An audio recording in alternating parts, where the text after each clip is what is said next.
YA nerds, my name is Kaye and I like to read a lot, and welcome to another episode of Kaye Reads a Lot. Today I want to talk to you all about a really awesome brand new fantasy series that's come out called Legendborn. Ooh, very bright and shiny. As you can see, this is a library book, which is why it's so shiny. But as always, check out the cover on this gorgeous piece of work. This is by Tracy Deonn, name down here. And it's a pretty amazing new fantasy book, like I said earlier. It was published September 15th in 2020, so midway through the panorama. And I recently read it. I read it in March of this year, so I'm not that far behind on this book, thank God, for once. And I thought it would be a really good book to talk about. So first of all, it's 501 pages. So it is kind of a hefty piece, and I don't remember if it's going to be a trilogy or not, but I know that there is a sequel coming out either this year or the next year. So you do have that to look forward to. But it also won the Coretta Scott King Award for, I think it's the Steptoe Award. I'm so bad with these names. But it won for the last year for new author, so that's pretty good. So Tracy won that award for her amazing work on this book. It also won the School Library Journal, or it was on the School Library Journal Best Books of 2020 list, and it was on the YALSA Best Books 2021 list. YALSA is the Young Adult Library Services of the American Library Association.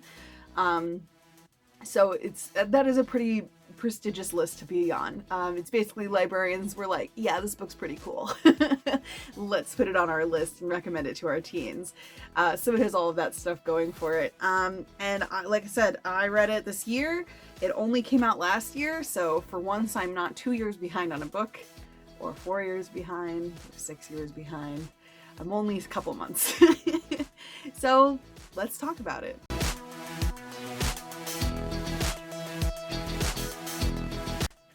So Legendborn follows Bree, whose mother has just passed away. And it's maybe 3 months after that, after her mother's tragic death, where she goes to Chapel Hill in North Carolina, the college, for their early, I don't want to call it early admittance program. It's their high school at college program, which is pretty cool. Which I think is a real thing. I think it really exists. And I think that the author, Tracy, actually went to this school. And so she's kind of writing about her own alma mater. And I think that's really cool. And basically while Bree is there, she witnesses something horrific. And it turns out that the campus has a secret organization that follows the Arthurian legends. And that there are demons trying to get onto campus to destroy them. And she kind of witnesses one of the demons, and she sees the other main character take that demon down, I think, or something like that. Yeah, she sees another main character kind of take down the demon, and she's not supposed to remember it happening, but she does for some reason. So she completely resists any kind of mind control spell that is cast upon her by any of the other characters in the book. It's pretty awesome. It's pretty amazing.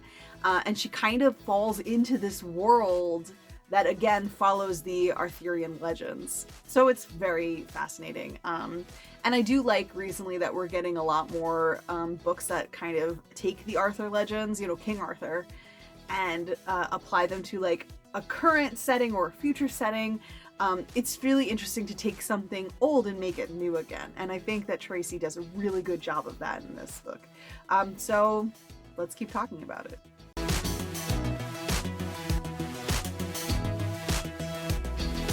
So in this book, there are a lot of tropes. It's not a bad thing. That's a great thing. It just means that there are, a lot of good things to discuss about this book. I mean, it helps that the book's 500 pages, I think, and a lot of stuff does happen in it. So as always with the tropes, this is a list of tropes, I think about 45 right now, that I've come up with using the internet as well as other librarians, as well as some friends. Hi, Tessa. And it's just a list that I like to use to assign books certain traits so that if you like one of those traits, we could find you a book that's very similar, if not the same to that. That's really all that the tropes are when you really boil it down to its base level. It's just a way to file books into certain categories. So for this book, we have broken family units. Bree's mother has passed. It has broken her family. Another main character's mother has also passed, it has broken his family. Another main character's mother left him, and it has broken his family. So that's kind of why I apply this trope to this. We also have buried memories. Bree has memories that she's not allowed to access because of magic. And you find out about them later on in the book. We also have the Chosen One. There's like a legend. It's Arthur, basically. Arthur chooses a scion and then possesses that scion's body, and then the scion's supposed to like save the world. So there is a Chosen One in this book. And it plays off of like the one true king kind of thing. We also have the Gullible Martyr, which is a trope I don't use that often. I thought it was a lot more common, but maybe it's more common in books from like the aughts or the, 2005 and 6. It's basically the character in a book that thinks that everything's going to turn out okay, and that, everything's great if you just stick together and believe in friendship, and then that character is murdered. I won't tell you which character it is, but it happens in this book. I actually really love this trope because it gets me every time. It hurts me every time. We also have Masquerade. Bree's pretending to be something she's not. She infiltrates like the Order of the Arthur Legend people in order to find out what happened to her mother, and if her mother was murdered by one of them. So she's pretending to be part of this world that she technically doesn't belong in. And a lot of the other characters think that she doesn't belong there because she's black. She feels like she doesn't belong there because she wasn't born into this world. And they think that's a valid feeling for her. We also have Only One Friend in the World. Bree has a best friend who goes to college with her, whose name I'm blanking on right now because of course I am. And they get into fights all the time that almost ruin their friendship, but then they make up and they're like sisters, and I love her best friend, and I wish I could remember her name right now. But it's pretty great having this one friend that she has. We also have Romeo and Juliet. So Bree falls in love with the guy who's like the Arthur king, the next king guy, and I can't remember his name either, but he's the main love interest. And they're not supposed to be together because they're from two different worlds, and neither of them die at the end, so at least that's where the analogy ends. And then we also have Royal Revelation. There's a character in this book that is secretly royal and has no idea. Strong/smart female protagonist. Bree is exactly that to a T. Undiscovered powers. Bree does discover that she can control something or see something called root. In the book, that's not a spoiler, it happens like pretty early on. Also the fact that she can resist being influenced by other people's magic is a power that she has that she didn't know she had until she got onto campus. And the last thing we have is Youths in Danger. So this is another book that like makes the children of the world kind of responsible for the world's problems and the ones who have to solve those problems. And so they are constantly in danger for being like ripped to shreds by monsters. So that's it for the tropes. If you agree or disagree with any of them, feel free to comment down below. If you have a trope recommendation for me, let me know. If there's something I haven't talked about yet, it could be that I have that trope written down, but I haven't applied it to any books yet. Also, if you think there is a trope that applies to this book that I haven't mentioned, please tell me, because I'm always interested to add more to the list. And that's it for tropes.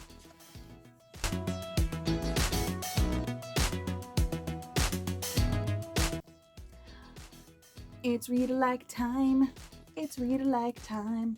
We're gonna talk about books that are like this book. They're so shiny. Also, I do realize, yes, that I'm wearing yellow and I kind of blend very nicely in with the wall behind me. What can I say? This is my favorite color. Let's talk about some read-alikes. So in my notes, because I am doing this out of a notebook, if you guys recall now, I actually reversed the order of things. So if I get some things confused right now, you're gonna have to excuse me a little bit. So the read-alikes, as always, I take a read-alike from Goodreads and a read-alike from Novelist and one from myself because I am a librarian and this is the most fun part of my job, is actually recommending books to people based on what they like. And so these are all recommendations based on those two websites as well as my own preferences. So from Goodreads, we have Don't Ask Me Where I'm From by Jennifer DeLeon. I kind of mumbled that. Don't Ask Me Where I'm From by Jennifer DeLeon. Cover's really gorgeous. Another really gorgeous cover. Man, these graphic designers, these illustrators these days who make these YA book covers, love it. So this book is about a girl who transfers from a down on its luck school to like upper middle class white suburbia school. I don't think it exists there, but you kind of get what I'm saying. I think it's like a fancy private school. She gets a scholarship there and she transfers, and so she feels very out of place because of race relations. She is Latinx, and she kind of has a lot of drama going on at home that mixes in with a lot of the stuff going on in her school and a lot of the way that she feels put out because of the way the school views her and the other students view her at that school. And then she finds out something awful has happened to her father. She thought her father had left them because he does that sometimes, but it turns out he actually was deported because he's an undocumented immigrant here in the United States. So the way that this book kind of relates to Legendborn, I can kind of see they both deal with race relations. Bree has to put up with a lot of garbage at the college that she ends up going to because she's surrounded by white people in this secret society thing that she's become a part of. She is the only black person who's in that secret society or even a part of the secret society, and she just feels a lot of pressure from that, as well as like evil side-eye looks, and she has to deal with like a lot of racist garbage because of that. And the same thing applies to the main character of Don't Ask Me Where I'm From, whose name is Lily, I'm pretty sure. And so they both have to put up with a lot of this garbage, this nonsense. So it is a very good commentary on that. I think they both also deal with traumatic family events happening. Bree loses her mother to death, her mother dies, and Lily loses her father to ice, I think. So it is pretty interesting. Both of these books deal with a lot of the same kind of problems, the same issues that these two characters will face. However, Legendborn is more fantastical, so that's the only part where this analogy falls apart.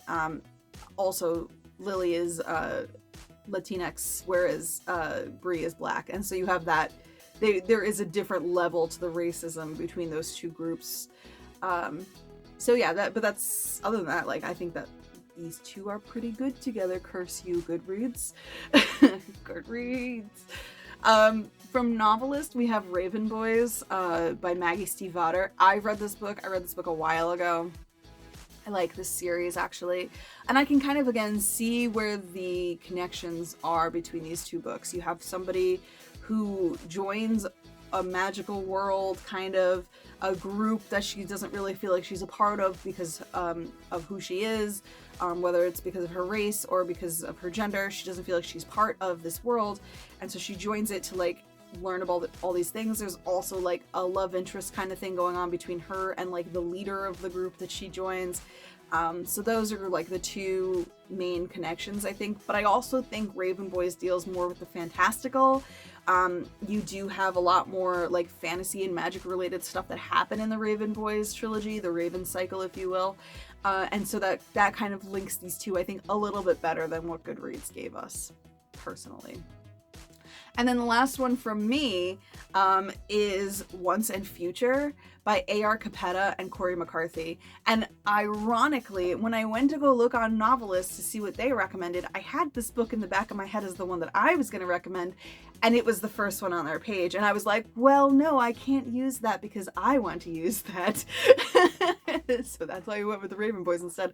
But Once and Future is basically another Arthurian legend tale, but told in the future using sci-fi and like space travel and everything like that. And I really think the main difference between these two books is, aside from like the future space travel thing, is that in Once and Future, we have a main character who is literally Arthur in another body. And all of the other like Arthurian people, you know, like, I wanted to say Lancelot, but that's not really good. Sir Valiant, Sir Lancelot, Sir Kay shows up in Once and Future. So you have all of like, Guinevere shows up in Once and Future, Lamorak shows up in Once and Future. So you have, and Merlin. So you have all of these people who like are literally the embodiment of the main characters from the Arthur legends who are now in the future. And they have the same names. Like, it's not like they're like, I would be King Arthur. Like, it's completely different than like in Legendborn, where the Legendborn people are like, I am the scion of like the Arthur line or the Lamorak line or the Lancelot line or whatever, which is different. That's like bloodlines traced down. No, this is like a straight up reincarnation kind of deal in space with gay people. I actually think I reviewed Once and Future and its sequel, Sword in the Stars. I love that duology. I actually love everything that Erica Petta writes. I'm going to be reading one of their books soon, called The Brilliant Death. It looks gorgeous, the cover. Anyway, we're not talking about that. There's my recommendation for that.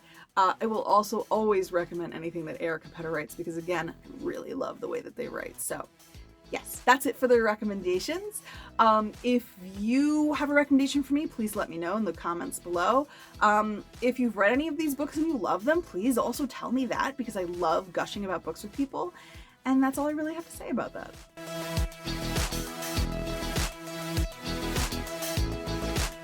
So my review for Legendborn is really simple. I'm giving it an 8 out of 10 because while it was really interesting and fun, there were a couple of little nitpicky things that I had with it. Like, I saw a lot of the twists coming.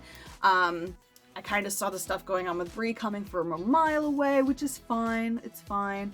I do give Tracy Deonn lots of props because this is her first novel, her first published novel, and that's fantastic. I think it's fantastic to write your first novel be 500 pages. That is a big deal. Most first writers stop at 250 to 300 pages because it does get to be a lot. And she included a lot of research, a lot of love and time and dedication into this book, and you can definitely tell. That being said, it's just not super my thing. I mean, it is, but it's not. It's complicated. And there were a couple of things that I was like a little weird about, and I think it's just because you can tell she's added some things in there that somebody who went to Chapel Hill would totally like be like, oh, I know where this is. I know this place on this campus. That's really cool. And for somebody who goes there, that's really cool. I'm not somebody who goes there. So there were some mentions of things that I had to like look up.